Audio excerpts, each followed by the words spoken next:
welcome and happy Halloween to all of you out there. It's the final episode of our first ever, possibly last ever, Silver Screen Month of Monsters, and we're going out this time with a bang, like the sound of a ship punching a hole in the fabric of reality. Yes, for the last 5 weeks in the lead up to Halloween this year, we've been looking at a different monster from the world of cinema. From kaijus to psychos, we've taken a journey throughout the landscape of cinema to discuss famous and not so famous things from under the bed for this year's spooky season. I'm DK, and on my cult classic show, we've gone toe-to-toe with Godzilla, gone underground with Quatermass, and developed a voracious reading habit with Creepshow, all ably assisted by a variety of guests. While over on Cinema Classics, Mike booked us in at the Bates Motel for a crossover episode. So if you missed any of those, I urge you to go back and check them out. We had a blast. However, time waits for no man, and here we are with Samhain almost upon us, and the culmination of our month of monsters. And yes, this isn't the first Tuesday of the month, but we couldn't let Halloween go without an episode. This time, Silver Screen regular flavour is here to once again cross over with cult classics, hence my hosting this time. Mike just sitting back on cruise control. In a mutated bastard offspring of our shows to end things on a high. Maybe, as we dive into a 90s horror, inverted commas, classic. That's right, you thought last time Psycho was a good one. Missed opportunity or underrated gem? Well, this time that's what we're going to spend the next hour and change discussing as we board the good ship Event Horizon. As always, I'm not alone for this trip. Think of me as a resident Dr. Weir, taking a small crew with me to our destination, whether they want to or not. First up, we have my regular co-host on the Silver Screen Show, as well as the host of Cinema Classics. It's Mr. Mike Wilson. Oh, hey, I'm here. So, yeah, sorry about that, man. What film are we looking at for this one? Oh, it's Event Horizon. No way! We have to talk about every scene, man. Hey! Remember when Jack Noseworthy's eyes explode? Wasn't that awesome? Please agree with me that was awesome. I remember. Yeah, as you can tell, Mike's been watching a fair amount of Family Guy. It was the most awesome thing ever. Hug me.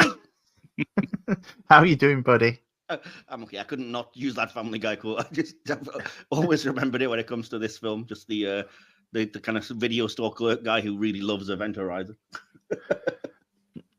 So have you found this last month of multiple episodes? I like a bit of horror every now and then. I'm not averse to it, and it's been enjoyable. A couple of ones that I didn't sort of know of, a couple that I'm intimately familiar with, obviously, and obviously the only one I'm on is the only ones I'm on are Godzilla and Psycho. You know, the two best. You see, and so I had to balance it out by coming on this. So. Yay! So have you got anything planned for this Halloween? Same as always, really. I used to always want to watch a few horror films ever since years and years ago. We're talking decade ago or so. When I worked at the cinema, they used to do an all-nighter where they'd show like 4 horror films back to back, and we'd stay overnight and leave at like 7 a.m. So I don't do it at those kinds of hours now, but most Halloweens I usually like to find 2 or 3 movies and watch them back to back, just as a kind of horror mini film festival that I curate in my own house. So probably just that. All right. So your usual trick of going out terrorizing children's off the cards this time around? I mean, not that that's anything to do with Halloween. It's just your. I was going to say I do that every other night. Yeah, Halloween I take the night off. Well, I'm sure the authorities will be breathing a sigh of relief at that one. Up next, we have who is quickly turning out to be a regular on Silver Screen. She was here for our very first cult classics, and since then she's joined us for several episodes. Most recently, our deep dive into the Matrix over on Silver Screen regular flavor. It's Angela. Locked and cocked and ready to rock. Awesome. And how are you this fine evening? I'm dying of a really bad cold, but otherwise I'm great. Super. Yes. Fantastic. Have you got any plans for the 31st this year? Trick-or-treating? I'm working, unfortunately, but we've managed to persuade the powers that be to let us dress up for charity, of course. Oh, nice. And what have you decided on? Have you decided on anything? I look like going our favourite gender and species fluid Asgardian. Cool.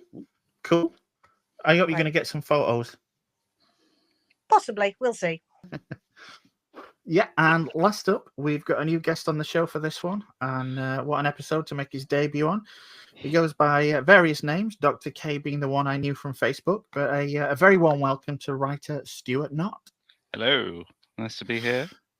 Nice one.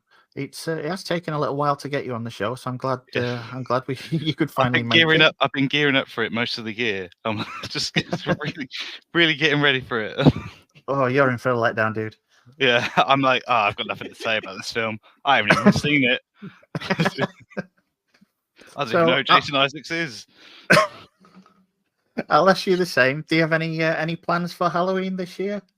Not as far as I know. We did pumpkin picking the other day, so I think we're carving a pumpkin at least. We don't really get many kids coming to our house. I don't know why. So there's not a reason for that, is there? Not as far as I know. I mean, I don't open a lot of the mail I get, so they could, But no, usually we get the neighbours' kids and we give them like some sort of sweets that we've had in the house for like a year, and then just sort of send them on their way. My little boy's still too young to really go out and do much with it. But so yeah, and my wife doesn't like horror movies, so I'll probably be watching EastEnders and then going to bed. So it's. That sounds. That's oh my goodness! horrifying enough as it I know. is. Yeah. It just I'd just be like spacing out and just playing Event Horizon in my head instead for most of the. Well, it looks like the majority of us, with the exception of Angela, will be pretty much getting up to the same kind of thing. So at least we're all on the right podcast. Yeah. Speaking of which, while this is Silver Screen regular, the fact that it is a crossover with cult classics means I get to ask Stuart this question. And weirdly enough, Angela too, despite her being on several episodes, she's never had a chance to be asked this one, and it featured on the show. It was on Dune, but Nick did his stunning edit job, and so it was cut. So, yeah, as regulars to Silver Screen will know, especially our classics episodes, we always put our new guests on the spot. So if they, and ask them, if they had to choose just one cult classic as their favourite, a desert island choice, so to speak, and it can be of any genre, what would they choose? So, yeah, I'm going to come to you first, Angela, because, as I say, you did answer at one point, and then it ended up on the cutting room floor. So, your favourite all-time cult classic and why? Ooh, they sort of go around in cycles, but I think the one you're expecting me to say is the Rocky Horror Picture Show. Oh, well. Yeah. Or was it not? Or was it No, Space I honestly can't remember. That's why I'm asking you. Or Desperado?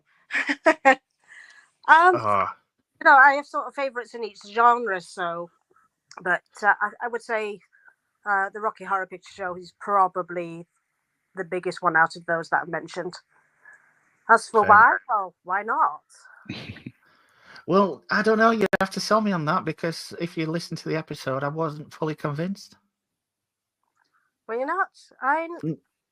I didn't really grow up with it. I was the. I mean, Tim Curry as Dr. Frankenfurter. Yeah. That sells it in and of itself. So yeah, Rocky Horror, nice one. So yeah, Stuart, you've got one choice. So what is it? I hate one choice. That's a joke. I mean, I wouldn't mind, but Event Horizon is probably on that list. To be honest, that works there. But the good thing about cult is that some of the best movies ended up becoming cult. So I could pick like The Crow or The Thing. Movies that didn't really do very well, but they gained a cult following and then became mainstream. So I'm just going to kind of like cheapen out and be like, probably one of them. I'll close my eyes and pick up the first one I see and be like, oh, I've got The Crow. I'll stay on the desert island with The Crow. The original, obviously. Yeah. Not the new Not the new Skarsgård. Not the new one that's destined to become a cult classic. Yeah, with that in mind, we'll get down to today's movie, which obviously is Event Horizon, a 1997 science fiction horror film directed by Paul W.S. Anderson and written by Philip Eisner, starring Lawrence Fishburne, Sam Neill, Kathleen Quinlan, and Jolie Richardson. Set in 2047, that's optimism. It follows a crew of astronauts sent on a rescue mission after a missing spaceship, the titular Event Horizon, spontaneously appears in orbit around Neptune, and their efforts to ascertain what happened. Filming took place in Pinewood Studios over 10 months, with Anderson modelling the Event Horizon ship after Notre Dame Cathedral. Effects supervisor Richard Urisic, I've probably said that wrong, apologies, And Neil Corbould kept most visuals in camera, and moving sets were constructed for the gyrosphere, gravity drive, and revolving tunnel. Because the majority of scenes were filmed in a studio on Gothic-inspired sets, Anderson felt the cast experienced a kind of cabin fever that better served their performance. Jolie Richardson called the experience of working on the film cursed. Now, the movie obviously had a troubled production in general, with filming and editing rushed by Paramount when it became clear that Titanic would not meet its projected release. The original 130-minute cut of the film was heavily edited by the studio's demand, to Anderson's consternation. It was released on August 15th, 1997, and was a commercial and critical failure, grossing $42 million on a $60 million production budget. Critic Roger Ebert gave the film 2 out of 4 stars, commending its atmosphere and noting the opening portion as particularly well crafted. However, he felt it never managed to become the intense, thought-provoking experience it wanted to be. However, it began to sell well on home video. Its initial DVD release sold so well that Paramount contacted Anderson to begin working on a restoration of the deleted footage. But at that point, it had been either lost or destroyed. Well done, Paramount. Not like they make bad decisions. In the years since, the film has developed a cult following and is referenced in other works of popular culture. On Rotten Tomatoes, Event Horizon currently holds an approval rating of 34% based on 90 reviews and an average rating of 5.2 out of 10 on IMDb.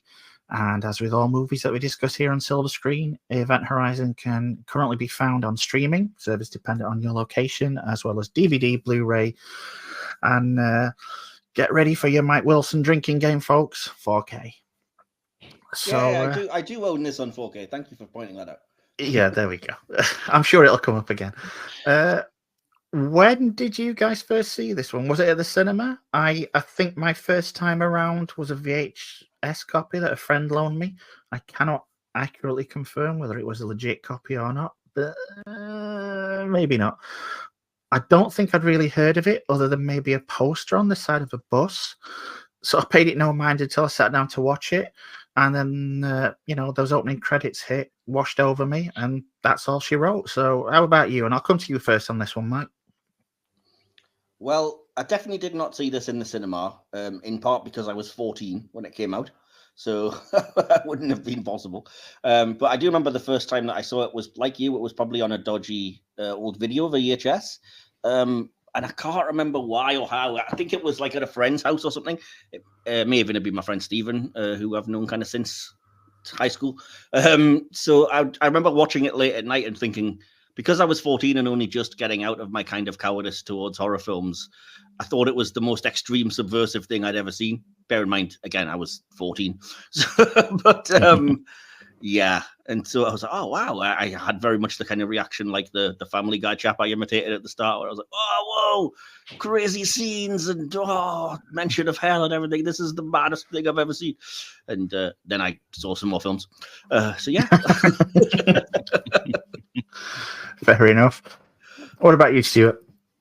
Yeah, so Event Horizon I discovered it. I set my VHS up to record a different movie and messed the timing up, so it carried on recording.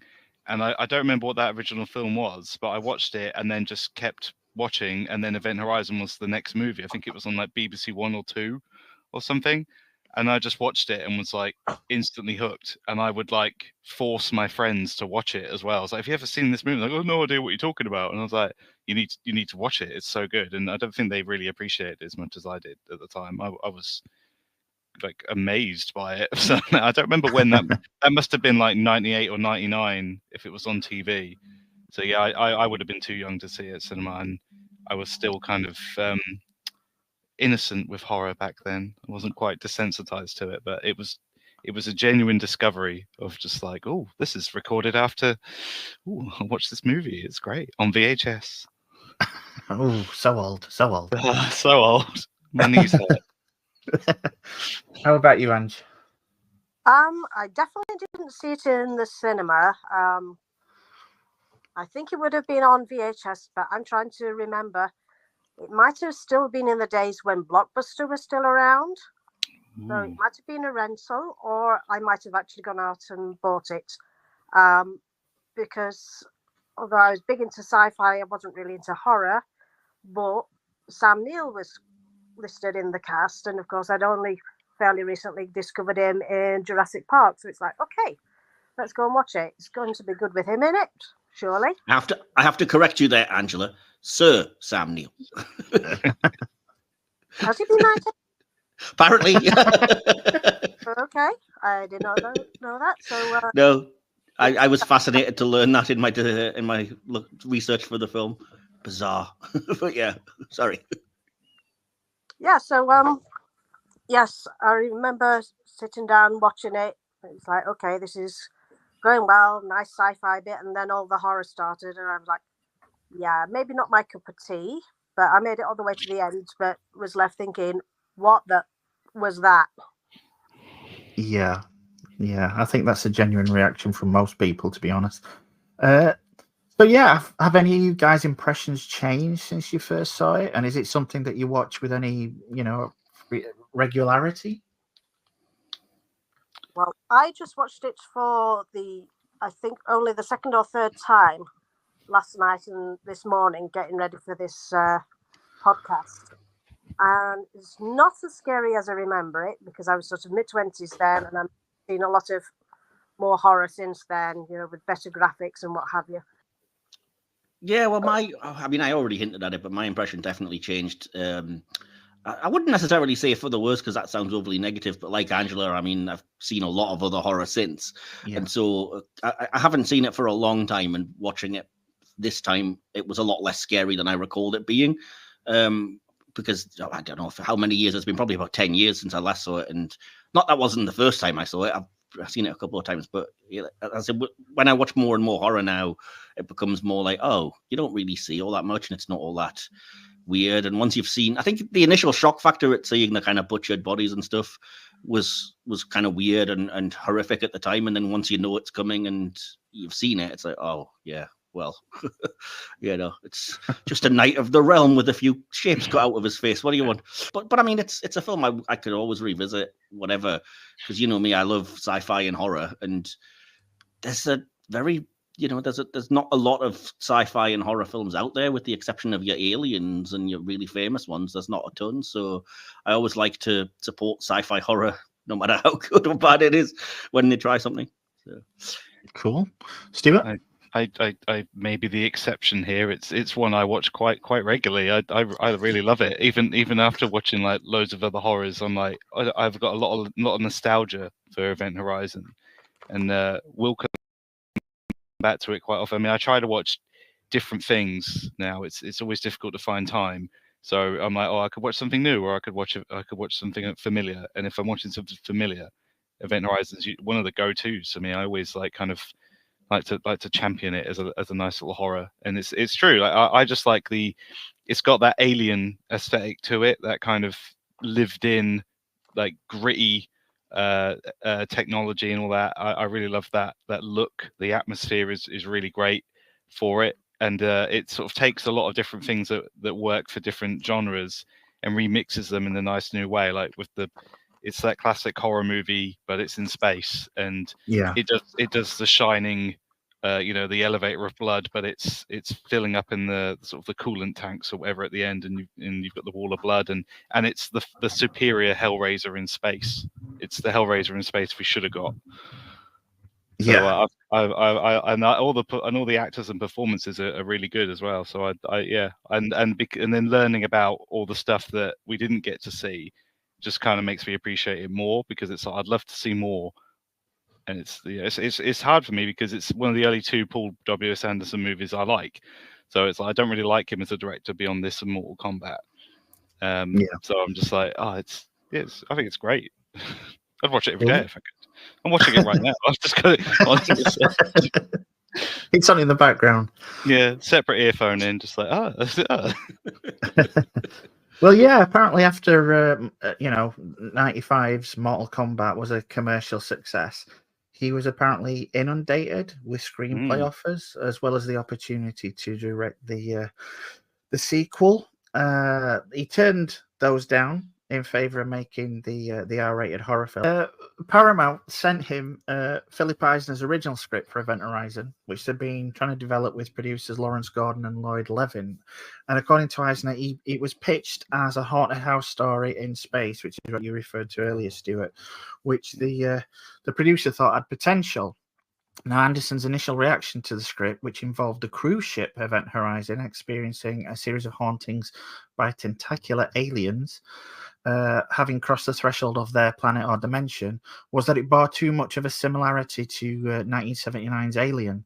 So he gave the script a rewrite, trying to give it a haunted house movie vibe, citing such influences Robert Wise's The Haunting, the 1972 Solaris, and Kubrick's The Shining. He said he was also interested in the concept of hell and of the ship itself being possessed, rather than simply going, "Oh, it's an alien consciousness that is doing this." So yeah. With regards to the writing, how do you feel about this? How it holds up, and do you have any particular thoughts with regards to the writing, whether it be the script, the plotting, the dialogue? So yeah, I'm gonna throw the floor open. Who wants to jump in? I'll jump in if you like, because I have a couple of thoughts about it. First of all, was it Roger Ebert you said that kind of said something about it, Yeah. it had a really fascinating premise that it didn't fully deliver on? I kind of Yeah. see what he means, because I remembered it being very different, and I remembered it being a very straightforward. The point is that the gravity drive literally punctured the metaphysical realm, or whatever you want to call it, and so you had actually been to hell. And then watching the film after that initial viewing, where I was firmly that that's what they were doing, and that was like a really cool concept. Watching it back now, you're like, no, they hedged their bets like mad with like, maybe it was just an alternate dimension of chaos, maybe the ship's alive, maybe it's haunted, who knows, we're not going to commit to anything here. It's just terrific. And I was like, oh, it's a shame you didn't, like, if they literally went with it and been like, no, we breached the dimensional wall into the afterlife and it wasn't good. So I kind of wish they'd kind of played into that a bit more, rather than, and I really don't like or agree with that kind of subplot idea of like, no, the ship is alive, it knows what you're doing, and it's kind of like, they don't do anything even with it. I mean, I'm somebody who's come from viewing Farscape. If you're going to have a living ship, it better be fucking cool.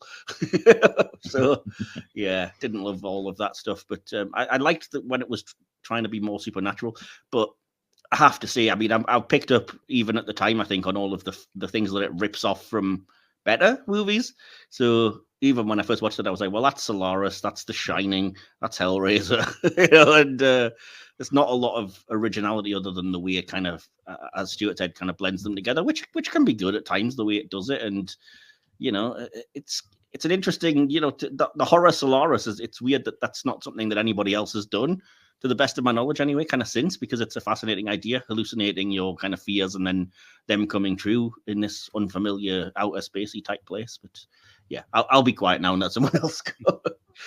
Yeah, I quite liked that I think horror usually works better when it's quite vague, and you're watching it back and it's like, I never really kind of felt like the ship was really alive. It's like they were trying to make sense of what was happening, and Stark kind of presents that as a possibility, but they don't, it's not, the ship doesn't change form, it doesn't really do, it's more like it's got that presence with it. And I like the vagueness of, it's that Hellraiser thing of they call it hell, but it's not hell in the biblical sense, it's this dimension of pure chaos or whatever, where anything can happen, and you're going to call it hell because that's what we imagine it to be, but the reality is much, much worse.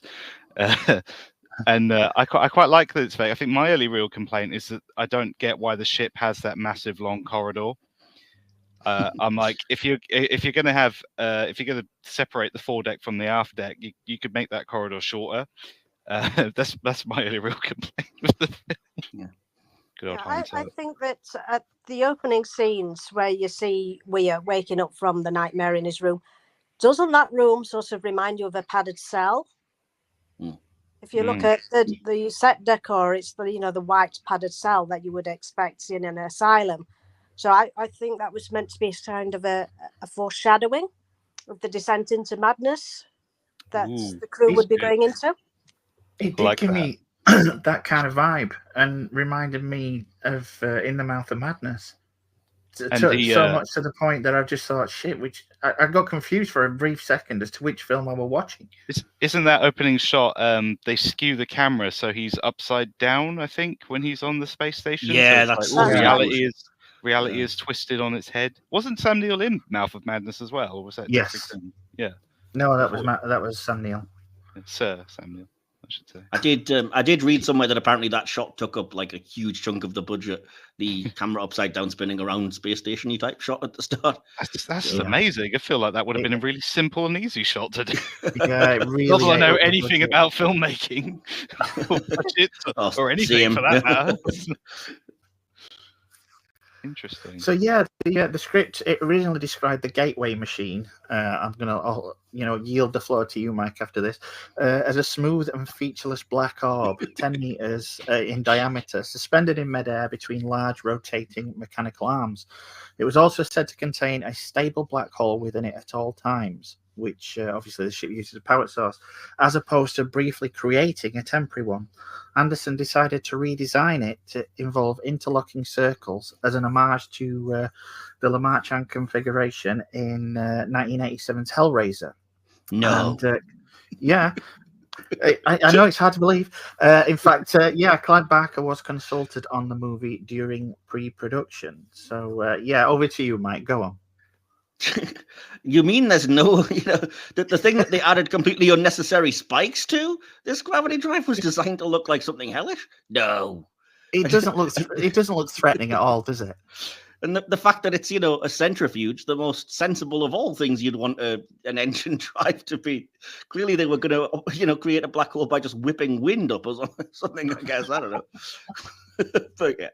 No, it's not the most, scientifically accurate of things. Not that we care. But it just, I found it weird that they commit to this look like weird centrifugal look, and then when it takes Jack Noseworthy, he's going through what looks like the Stargate, and I'm like, where's this coming from?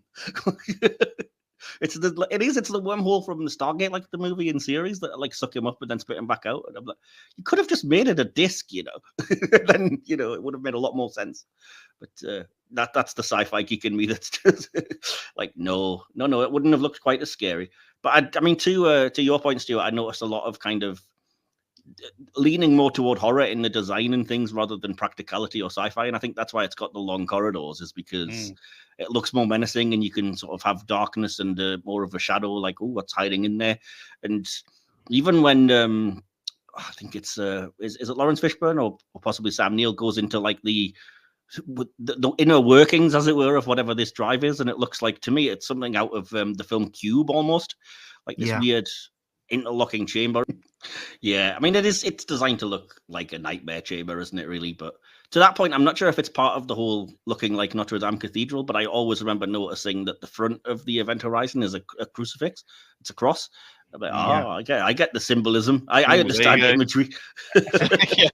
If something bad's happening, strobe lights. That's what I need. just to clarify. Well, I love that. I love that about the ship, because there's always there's always the lightning. Like they've got a constant thunderstorm happening outside because they're in Neptune's orbit. I thought that was brilliant. I love that. That's pretty cool. But I'm talking about at the very end when Paul Anderson's just like, do you know what? I was at a rave last night. Pretty scary, isn't it, with all those lights blaring? Yeah, sure. Whatever.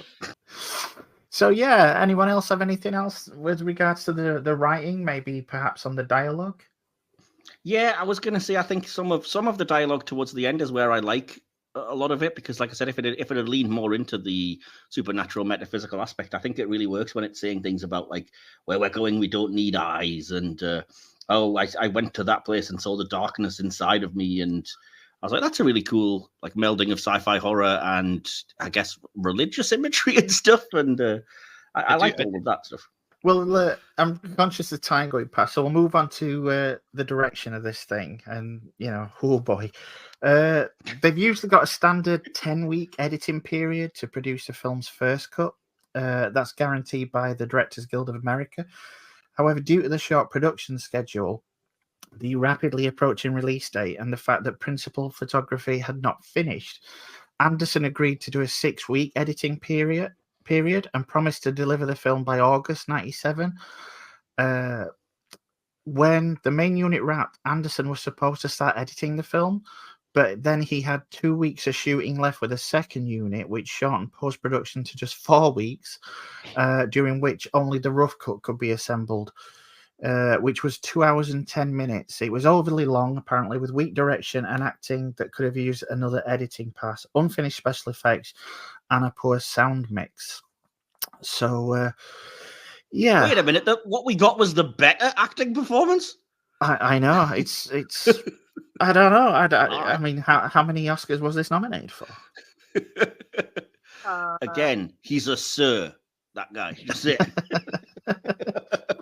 When the initial DVD release became a surprise hit, the studio and Anderson became interested in assembling a director's cut, but then found that the excised footage had not been carefully stored and much of it had just gone missing. This director's cut was abandoned, and instead a special edition 2 DVD set was released featuring 1 deleted scene, 2 extended scenes, and a few shots of deleted material in the included making of.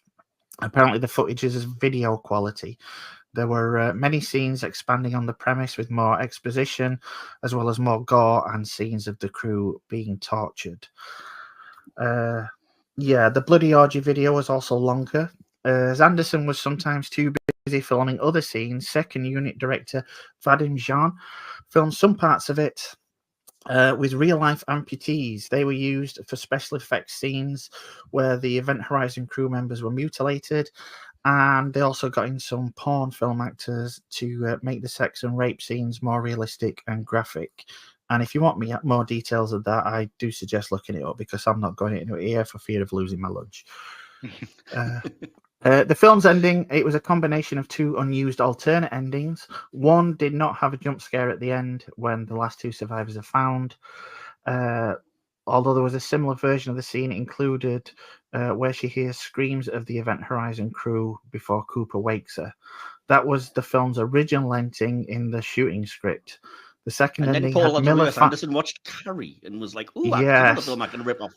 The second ending had Miller fighting with the burned man from his visions at the core instead, but this was changed due to the negative test screening.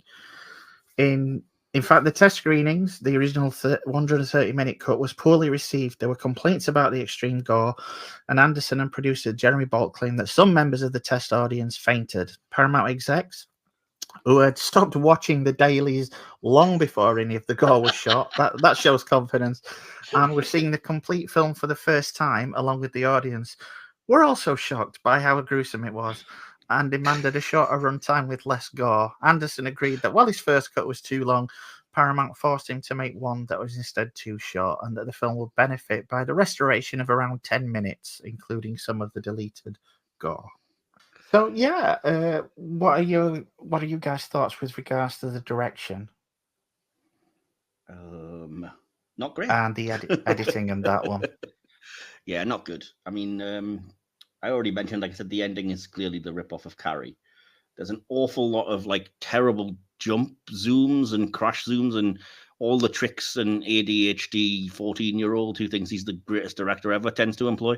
So, I would have expected Paul W.S. Anderson to grow out of it, but evidently he hasn't, judging by any of his recent movies. As we go through this, I'm kind of averaging what your score out of 5 is going to be, and it's just dropping all the time. There's some good ideas, but like Paul Anderson as a director is not a director that I think he's not known for his subtlety. And like I said, it's one of my pet peeves when a director's just like quick crash zoom, strobe light. That scene from Jaws where the background zooms in and you're still in the foreground, let's rip that off as well. It's just, I don't know. And even at the start of the movie, it's like, I think a better director would have made that opening like 30 or 40 minutes suspenseful, but I just find it boring. And I'm like, well, nothing's happened yet. So, I mean, maybe that's me. And I don't know, maybe watching it when I was younger, because I didn't know what was coming, and it was like, oh, there was always the chance something might happen. It was different, but this time around, I was just like, wow, it's 38 minutes before anything really occurs, and the movie's only like an hour 40, Yeah, I do agree to an extent. Every single time I watch this, I go in with the intention of loving it because I have good memories of it. And then by the time it's finished, I'm like, I'm never watching that again. And it's like a constant vicious cycle. It could have been. There is something there that would have made it an all-time classic for me, but it's kind of fumbled in its execution, and I think it's where this is where it's let down. I mean, I think one of the heads of production at Paramount in the end admitted that the film had just they'd not released it or they'd not promoted it, they'd not done anything right. In other words, and it could have been so much better, and it's adequate. The direction's okay, but I don't know. It's just missing something. Yeah, the concept is definitely better than the execution, which I've kind of basically said already. But I mean, I'll play devil's advocate and say some other positive things and then shut up for a bit to let other people talk. But I mean, as much as I criticize Paul W.S. Anderson, there are things that I think he got right. The first one being the shot that took a load of money, where it actually shows you that there's no direction in space. So what we call the shot of like being upside down and stuff, really, that's kind of a misnomer because there is no up or down or whatever. So I kind of liked that. I wish they'd done a bit more with that. Like if you're doing a space horror, you can really play with that idea. And there was supposedly supposed to be more of them being, you know, the gravity not working on the event horizon and that being a kind of trippy moment, but they realized they didn't have the budget for that, so they just invented magnetic boots. Well, that'll do. So, which is a shame because it would have been nice to see more like that. And I love the log video. I think that's very effective, and I think you see just about enough of it. As you said, it would be far too much to sort of focus in on it. But you know, that's the second unit director, I suppose. So I can't really give Anderson credit. But I do like the jump scare where the corpse kind of basically falls down from 0G and then shatters. Oh, that was one of the more effective kind of like, all right, okay. And that's about all the positivity you're going to get. So I'll be quiet now. Fair enough. You got anything to say, Stuart? Angela? I mean, I have the opposite with that. Again, I mean, like I think Event Horizon's like Anderson is more subdued. You compare it to like Resident Evil Retribution, which is like just a music video. This is like him doing his classic, channeling his Kubrick. You've got that. It's all build up and suspense and atmosphere. Like they tour the ship, you get a sense of the space, you get a sense of where everything is. And like as much as I'd like to see all that extra footage, I think it works better where you only see those glimpses of it and you can't really tell what's really happening with it because it's that less is more approach to horror, which really works. And that vague kind of sense of you don't really know what's happening with the ship. It's just a really ominous like presence throughout, and it's just a sense of them just trying to work out what's happening, and that there's always that ticking clock with the oxygen and everything, and then things just going to shit as you go through it, and like it gets a bit like slow-mo-y and stuff at the end. And I think when he's using those quick cuts, it's always in the context of because like hell is spilling over, because this unknowable force is getting its claws into the ship, so it is going to be a bit like a mind trip. And that kind of I always liked that. I always found it to be a really creepy and quite effective horror in that respect, because it's pulling from a bunch of other stuff, but I feel like you can do that as long as you're presenting it in a new way, and it all felt quite fresh to me. So I've always enjoyed it for that. I think it's, after Mortal Kombat he did this, though. I think those were his two those were good examples of showing what he can do as a director. And I give him some credit because he's often kind of stuck with studio interference. So the studio kind of interfered with this movie a bit. He was hampered by rating with Mortal Kombat, and Resident Evil is this whole thing.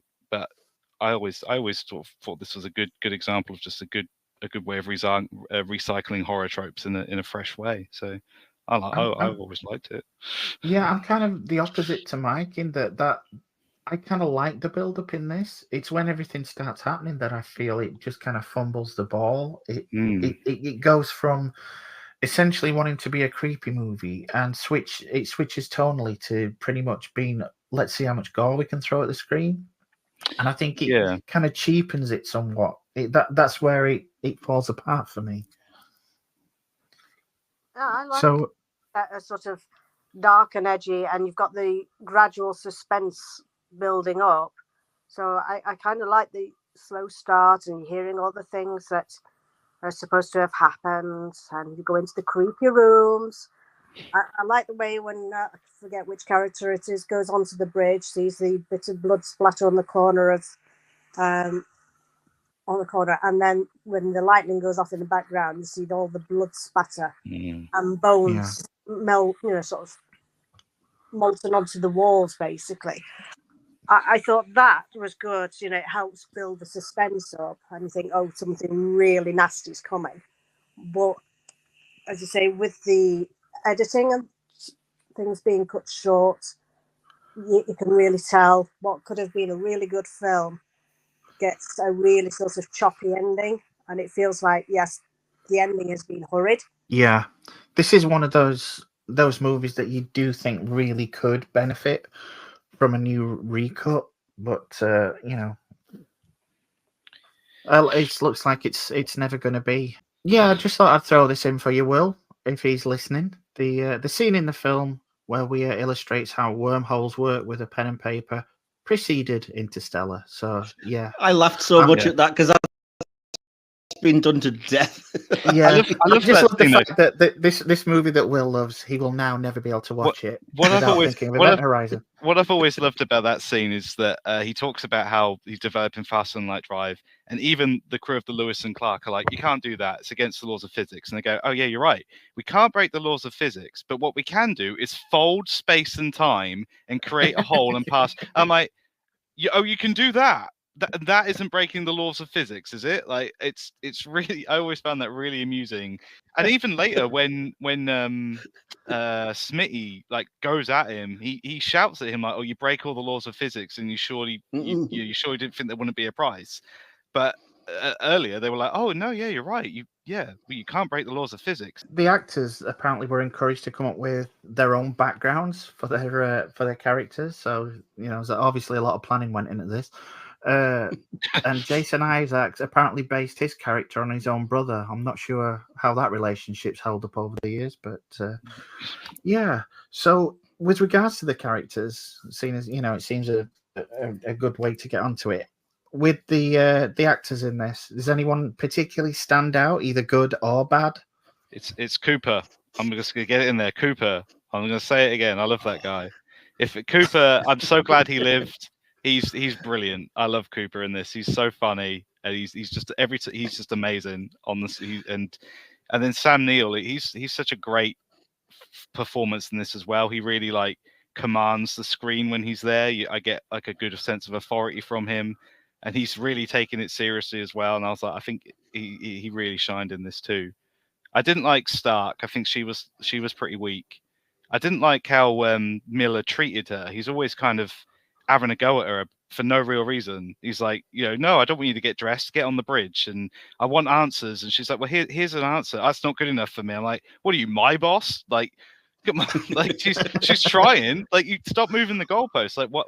I want to know what happened to them. They seem to have quite a contentious relationship for some reason. It's not really clear why. But I loved Sean. Is Sean Pertwee? I'm thinking, Pertwee's character. Smitty was really good in it. I loved his character as well. I think they were all really good except for Stark and the Peters. They weren't as memorable for me. They were a bit bland, unfortunately. Yeah, the female characters didn't stand out at all, apart from just being the object of like misogynistic comments, like you say about no, don't get dressed. Basically, go out there and do your job, and we can all pervert you while you're doing it. Type of thing going on. Again, Sir Sam Neill, brilliant actor, love him. He actually succeeded in making me not like his character, which I think is always the mark of a good actor. The British characters were quintessentially British, weren't they? This ship is fucked. Yeah. Well, thank you for that intelligent insights, Mr. Smith. Ah. Weirdly enough, you're saying that about the misogynistic with regards to Jolie Richardson's character. It was originally Stark was originally a man. However, during the auditions, Anderson had the part read by both men and women, and then chose Richardson because she was British and thought he would bring some class to the movie, and then thought it would also be funny then to douse her with gallons of blood. She's So- just quite, I don't know, not really wooden, but she just doesn't really pop. Like, I don't expect her to look amazing or anything. I think she worked. I'm glad she's not sexualized physically, but it's just weird the way she's treated. She's his second in command. She's the next best one on the ship, and it's like, yeah, whatever, Stark. Just no one's really listening to you, and drink this coffee. It's really cold, and all this sort of. It's like, just do it. I'm telling you to do it. I want results. So I'm like, yeah, I don't know, Miller. Like, aren't you? This crew's supposed to like you. Why are you being a dick to her? Like, it doesn't really. It's really odd that. I think that he's just uncomfortable in that chair. It's a weird that- chair. Yeah, I miss my old chair. I would personally say I think it's more of a failure of the writing, because they just had Lawrence Fishburne down as gruff captain, and that's all we need to know about him. And I like that he gets a bit more backstory, and I think he plays that really well about like the regret of leaving the guy to die, and that's why he's haunted by the Burning Man, not the festival. It's kind of chasing him around the ship and stuff like that. That part's really good, but then, as you said, there's no real justification for him being a dick other than somebody probably wrote on a document somewhere. He is the ship's captain. He is gruff. He does not like everyone. I have a real issue with the way that both Jolie Richardson and Jason Isaacs can't pronounce the word stasis. Stasis. Oh, do not What the heck is stasis? Yeah, what is that all about? Like, we don't say it that way. What are they? No, we don't. You've been in stasis for 96 days. Like, what, are you drunk, Jason Isaacs? What are you talking about? So, go on then, Mike. Seeing as you've been chiming in, favorite and least favorite actors in this one. I wasn't gonna. I mean, I don't have much else to say. I was gonna say, I disagree that I didn't. I thought Jolie Richardson was fine, but not anything other than that. Just kind of wallpaper, I guess. But I didn't think it was bad, and I actually thought Kathleen Quinlan was really good. Peters, at her kind of displaying her trauma and the kind of the mother who's misses her child kind of backstory. She got some of the more emotional stuff to play. I thought she was good, but until the very end, and then it's kind of like, I must walk into this empty space like the stupidest person in the world, and then drop 50 floors and die, because clearly I'm just that dumb. That was the core got her. She looked at the core and it hypnotized her. It went in her eyes, so it was. I did like that part. Yeah. It bewitched her into doing visual. it. So yeah, the visual of that was pretty cool. But I mean, yeah. Other than that, what can you say? Sean Pertwee, Jason Isaacs, etc., are just good, but kind of quintessentially British. Stuart stole all of the good things I wanted to say about Cooper and how he's the most hilarious character. He's great. There's still more. There's still more you could say. I'd watch him forever. I love Cooper. And I've already mentioned off air, like that's the highlight of the film for me is just how it goes from really stark, horrible horror to the hilarious moment of him banging against the window, going, "I'm back, baby, yeah!" Here I come, motherfucker! like he's Bender from Futurama, just busting back in the shit. Oh, don't hit me! I loved him. I was so glad he survived, because he was great. He should have been in it more. I would have cut Stark and put more Cooper, less Stark. Yeah, he was a bit token, but it was at least funny. And I mean, it's probably not going to be a popular opinion, especially with you guys. I thought Sam Neill was god awful in this. I thought he was terrible. It was a performance that come on, what are we doing? I don't know. He seemed to be giving it 10%. Sam Neill in most things, but I'm not a fan in this. It has to be said. Yeah, to save on budget, they decided not to go with ILM and instead went with Cinesite. And I'm sure when they look back at that opening CGI, they really loved that decision. The space station, as you said, it took nearly a third of the film's visual effect budgets. And the model of the Event Horizon apparently includes a complete X-wing as part of the antenna array. It's visible on the lower portion of the Event Horizon during the first flyby by the Lewis and Clark. Yeah, Sam Neill requested that the Union Jack on his flag patch should be replaced with an Aboriginal flag, the way he thought it would apparently be in 2047. The first and the British people have European flags because that turned out well. Hey, trust me, We've there's still time. got 20 odd years. We're nearly there. Yeah. You know, we could be in it. We could achieve all these things. There's still time. The first gravity wave that occurs when the drive opens, which damages Lewis and Clark, when that explosion went off near to Sam Neill and Jolie Richardson, they were both knocked unconscious. And then Sam Neill proceeded to stay that way for the rest of the film. Maybe that explains it. Maybe he was dealing with a concussion for the rest of the film. Jason Isaacs stated that for his character's death scene, the special effects crew created a latex model with every broken vein, every hair, mole, eye color, and everything, basically. The whole naked body hung up by hooks, gutted from neck to navel, with all my organs pulled out. The plan was originally for DJ's entrails to still be dangling out of his suspended body, after which he was supposed to raise his head, showing that he was still alive. He says, the shot when I was dead started inside my stomach, pulled out and pulled back. I think it was so disgusting that test audiences were either throwing up or swallowing down their sick, so instead the shot starts wide. Isaacs asked if he could take the dummy home. The special effects department was apparently quite shocked with this request, so they told him they still needed it, even though they didn't. When Isaacs told his wife about it, she responded, "What the fuck did you think we were going to do with that?" Yeah, what did he want it for? what was he going to do with that? I love that long-suffering wife. You can just imagine he's like, I was going to take a... What the fuck for? Yeah. Decoration. Where are we going to put it? Our house is already full of all your shit already, Jason Isaacs, who I refer to by full name all the time. The last thing I need is two of you knowing about the place. So how anything stand out to you guys with regards to the effects or the production design in general? No, nothing we haven't already mentioned, to be honest. I just love that. I'm a sucker for that lived-in tech, you know, from Alien and The Matrix, and more buttons and levers and just, you know, rubbish, unreliable technology. I think sci-fi works so much. It's much more realistic to me like that. It's a lived-in world. I get a sense that they've done it for a long time, and that anything could go wrong at any moment. No, you know, even if something hadn't actually gone wrong, I really like that. I think it's much more tangible. And then you get on the ship, and it's so different from their cramped little ship. It's this big cathedral type thing, and it's just really ominous. And I think it works really well for me. I love the model shots. I miss model shots. I really miss them. I think you could do so many good model shots these days with technology, and more people could bring their dummies home, their life-size dummies homes.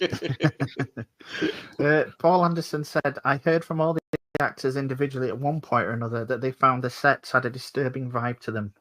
He says, that's how I knew we were doing something right, because people would keep coming up to me and saying, I love working with you, Paul, but I hate coming to work. So, yeah.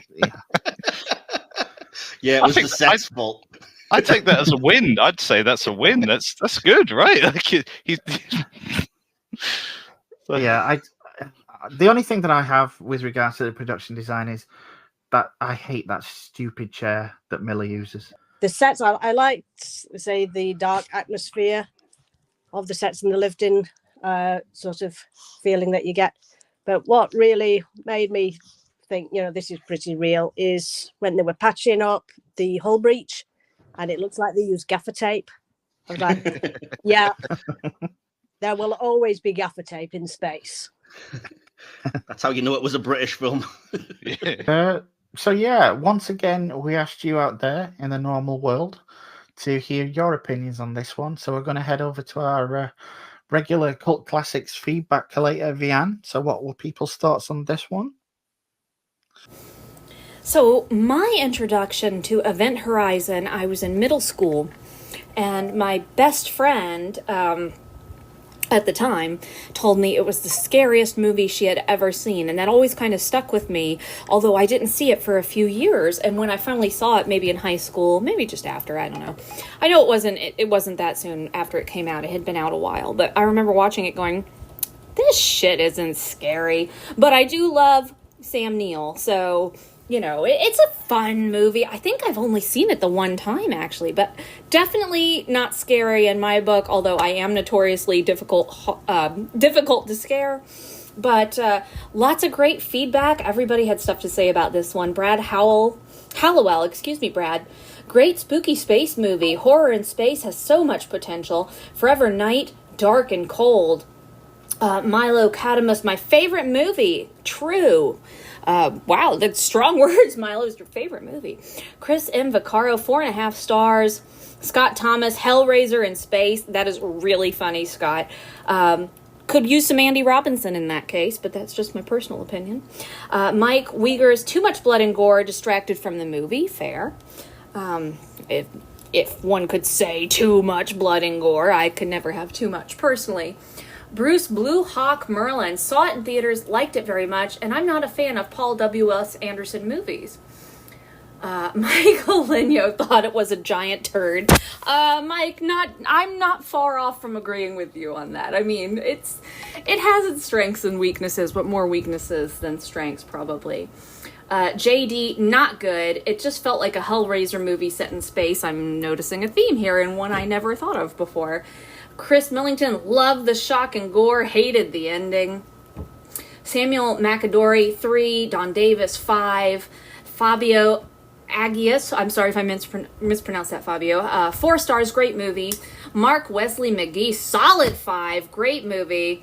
Carmelyn Collins, 5 stars, bloody awesome film. So yeah, a lot of spirited debates here in the comments. Leonard Arsenal, yes, the review from an actual scientist, the physics, laughable. Well, that's true of most movies. We give and we take. Jeff Phillips, 5 stars for the first hour, 2 stars for the second. So that's an interesting take here. John Sumner's just doesn't even remember it. Let's see.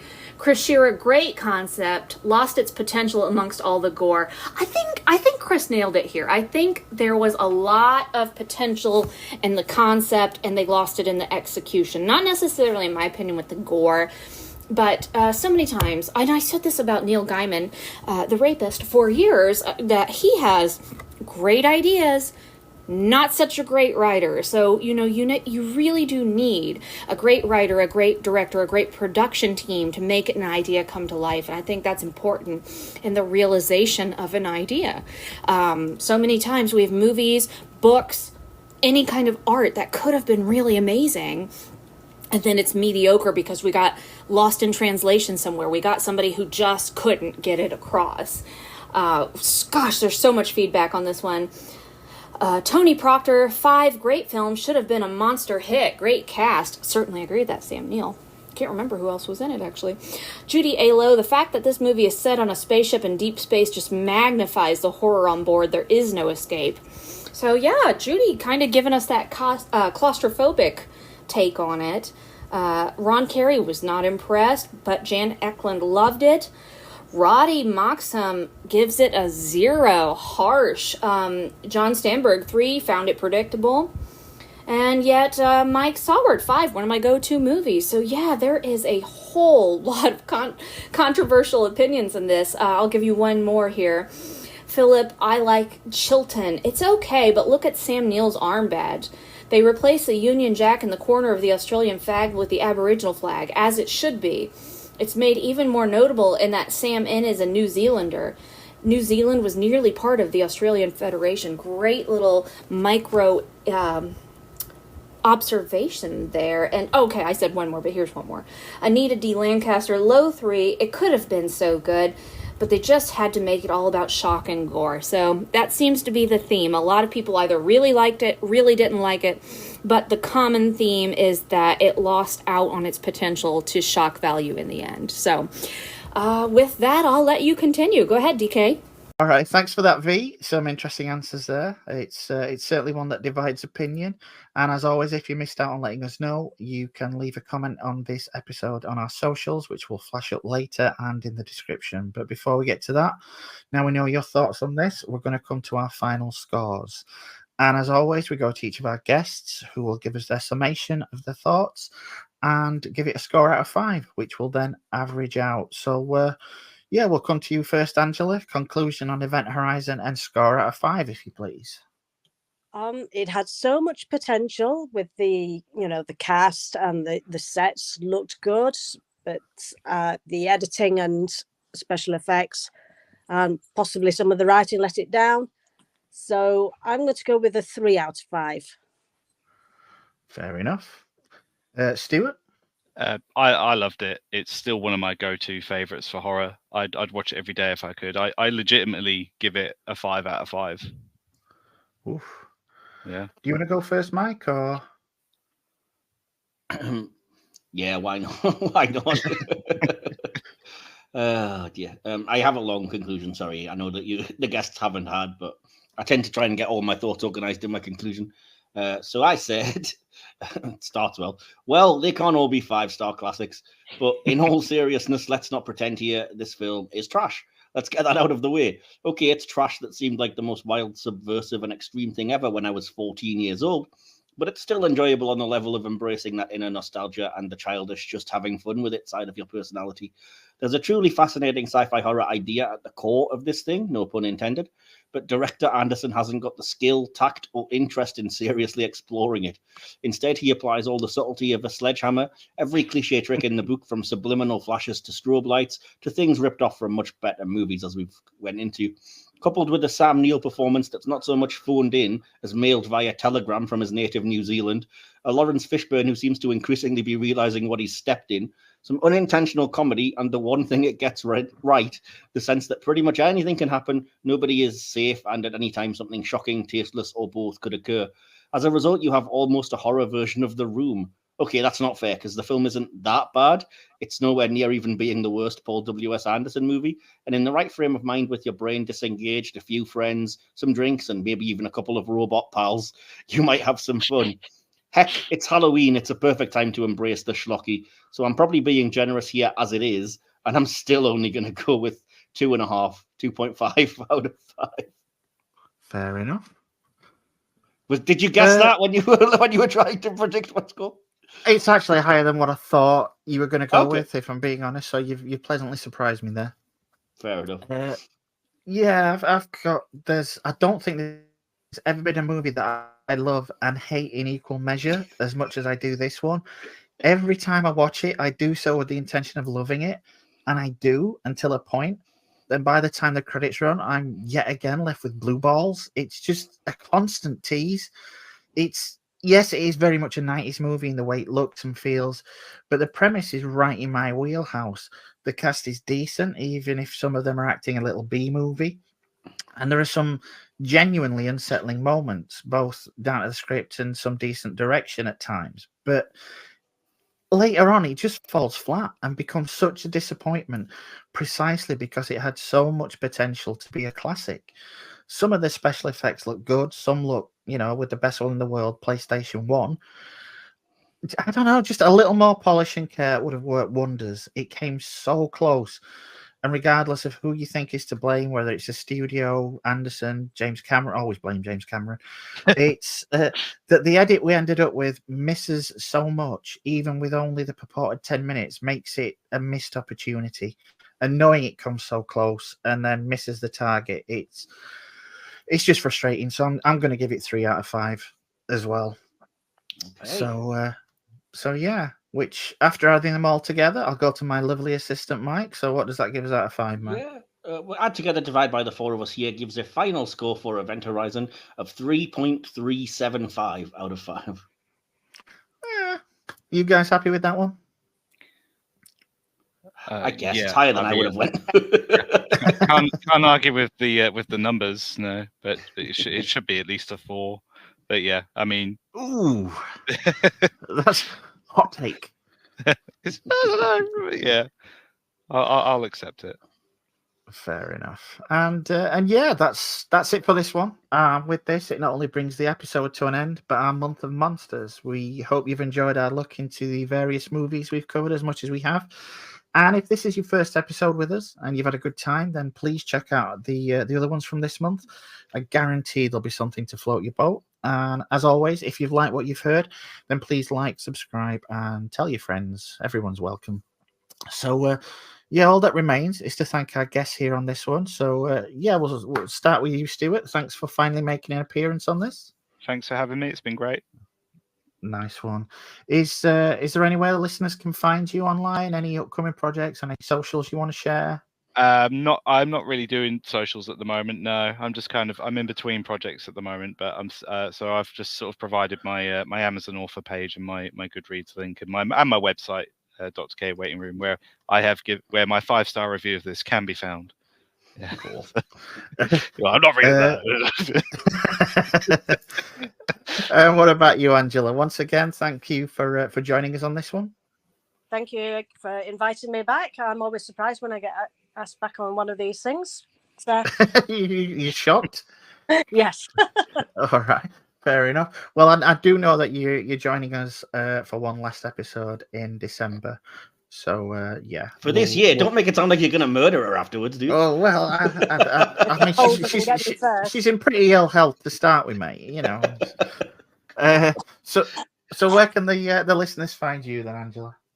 I think you're putting a list of all my social media below. I'm currently slightly inactive because of personal reasons, but I'm looking at starting back up in November. So yeah, just follow the links below. Cool. Yep. As they said, I'll put all the links that our guests give in the description. So, should you be so inclined, they're just a click away. Speaking of, Mike, once again, thank you. I'll fill the listeners in what's coming up, but do you want to tell them about our socials or anything else? Yeah. First of all, I had fun. Apologies for tearing a film you loved a new one, Stuart, but thanks for coming on anyway and allowing me to do it. I'm going to watch it. I'm going to view it a different way next time I watch it. I will too then, just for you. I do have fun watching it, to be fair. It's just I couldn't in good conscience go much higher. But no, if you want to find us, I will edit in the usual banner on screen, which will have all the places you can find us around the internet, though it's probably best if you don't look on Twitter or X because we're not very active on there. But yeah, we can find us everywhere else that's on that banner. Like I said, screenshot it if you need to. And if you happen to be listening on another podcatcher and not watching on YouTube, the link tree that takes you to all of our social medias will be in the episode description as well. Good stuff. Well, that may be it for our month of monsters, but it's not over by any stretch of the imagination. We've still got some good stuff to come in what remains of this season. Starting next month, Mike will be entering the age of Aquarius on Cinema Classics as he takes a look at the 1979 musical Hair. And at the midway point of the month, Silver Screen Regular Flavour will be doing a deep dive into the one that launched the Viewers universe as we take a look at Kevin Smith's Clerks. And of course, this is all a prelude to Silver Screen's 100th episode celebrations, and that promises to be a very special one with guest galore. We're supposed to be doing something for that. I know. Oh my God. I know. As we go all in on a movie that can only be described as a modern classic, a cinema classic, and a cult classic. Any ideas? Well, don't forget to subscribe and watch this space. I will be back in a few days with another cult classic. My guests and I will be going down to the game grid as we put a few quarters in the machine to look at Disney's 1982 classic Tron. And that promises to be a good, if a little chaotic one. So join us there and make sure to bring your identity disc. So, yeah, lots of good stuff coming up. Join us for that one, listeners. In the meantime, we hope you have a very enjoyable and spooky Halloween. And if you find yourself being followed by a guy in overalls and a white mask that looks something like Will Shatner, just smile, wave, and get the hell out of there. We'll see you next time, as always, because over to you, Mike. Just remember, until next time, libera te tutemet ex inferis. You have been listening to the Cult Classics Show, part of the Silver Screen Podcast. Created, written, and hosted by DK. Produced and edited by Mike Wilson. Feedback section produced by Lady VN. Opening credits by Ian Sanderson. Music by Timeless Journey. Follow us on social media. Links to all of our social media pages can be found on our link tree. This podcast is part of the Mike's Podcast Network, available wherever you get your podcasts. Just search for Silver Screen Podcast or Mike's Podcasts. And don't forget to like, subscribe, and share. Thank you for joining us. We hope to see you next time. And remember, no matter where you go, there you are.